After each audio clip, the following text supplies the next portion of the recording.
the first part that I wanted to talk about is the self, because I feel like these terms are the basis of understanding the next sections that we're going to go into. And so starting off with self-perception, I think the important term here is self-concept, or how someone perceives and evaluates themselves. And it's made up of both the existential self, which is the sense of being separate and distinct from others, and awareness, which is the self that is constant or consistent throughout life. And on top of this, there is also a categorical self, which is when you become aware that even though every person is distinct, there's also the fact that we exist in the world with others, and we're still, working together.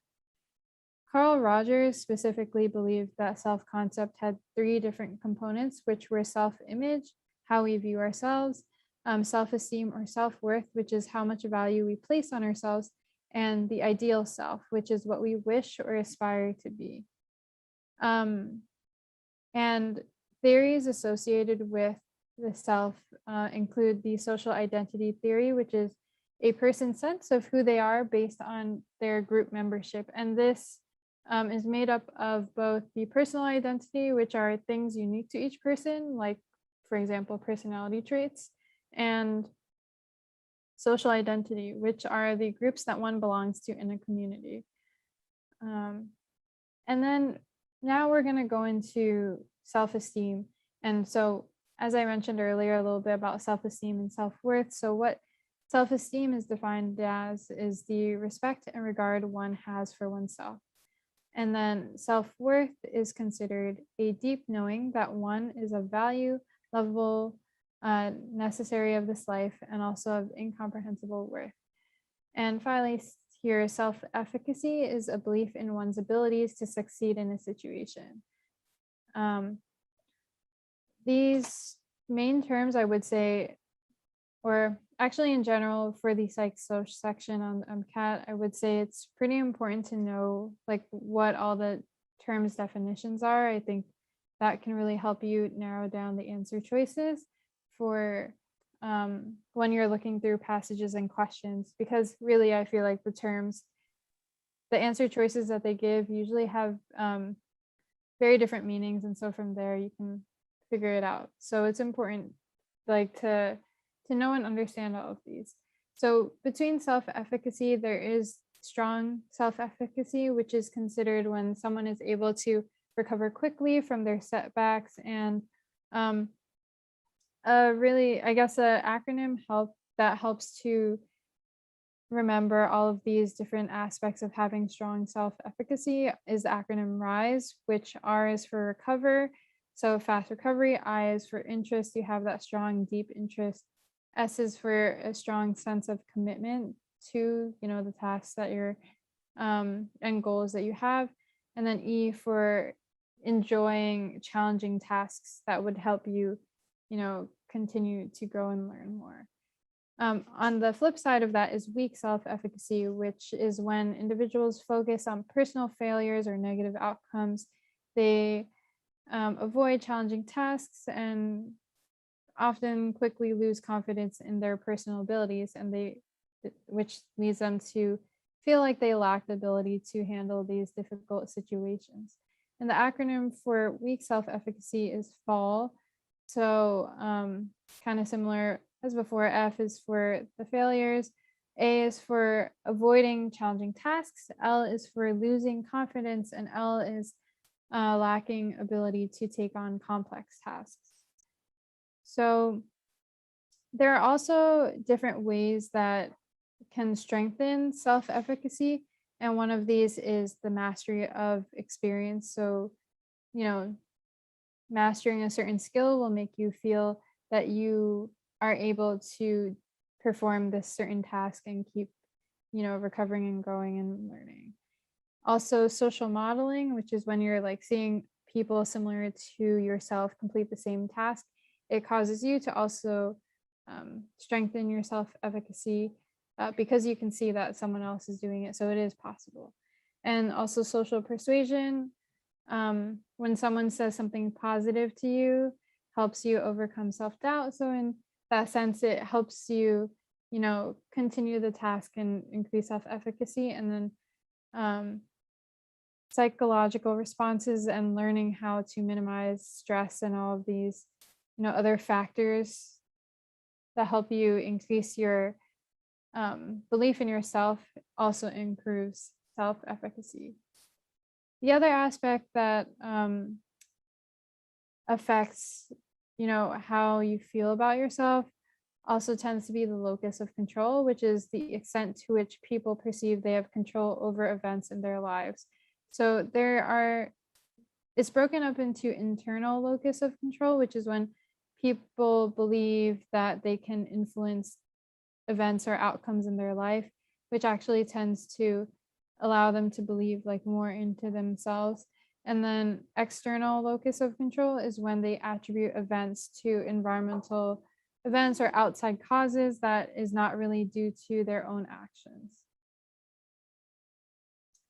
And next, so we were just talking about like how self-perception kind of develops. And so now we're going to go a little more into socialization, which is the process by which people learn the attitudes, behaviors, and values expected by their culture or community through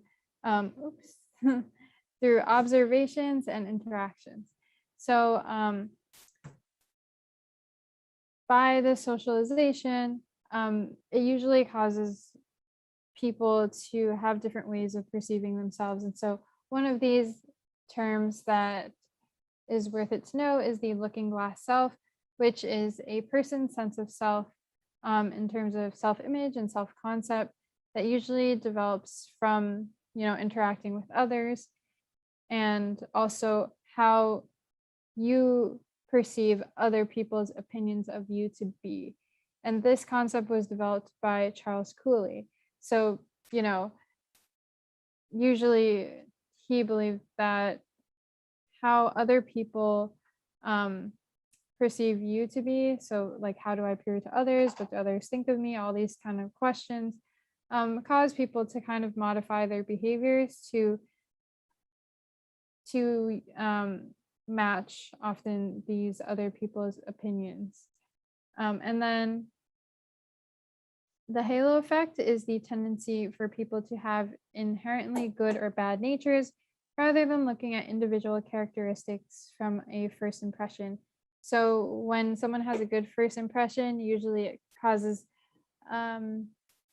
people to think of them having this halo effect and kind of letting all their following actions from that first impression all kind of tend to be on a positive light. And then another aspect of how people view the world is and perceive it is by the just world hypothesis, which is the belief that noble actions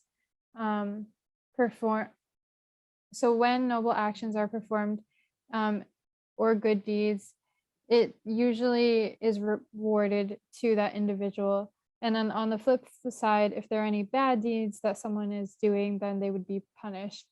And so they believe that there should be this predictable result associated with their actions. However, in the world, there are things that don't quite follow those rules. So what individuals do because of this is a mixture of rational techniques, in which they accept reality as one option. They also tend to prevent or correct injustices by, forming charities or signing petitions in order to change the legal system. And then the other side of that would be irrational techniques, which is when people just deny the situation or refuse to accept it. And then they also try reinterpreting the events or change it. And the cause, and also just change interpretation of how that outcome is. Okay, so I'm gonna end it. So right now I see that we have everyone choosing choice C. Let me just make sure. everyone choosing choice C. So great job. The answer is choice C. So just to quickly go over it, because I think everyone got it, the question says a student did bad on a test and attributed the outcome to not studying and knows that she can succeed in the next exam by studying harder. Which two terms best explains how she perceives her outcomes and herself? So we know that the answer is C, internal locus of control first, because she knew that the bad result on her exam was because of herself not studying. So she attributes that to her own actions. And then self-efficacy is because she knows that she can succeed in the next exam by studying harder. And as we kind of reviewed, studying self-efficacy is related to an individual's ability that they perceive they can succeed in an activity or their goal.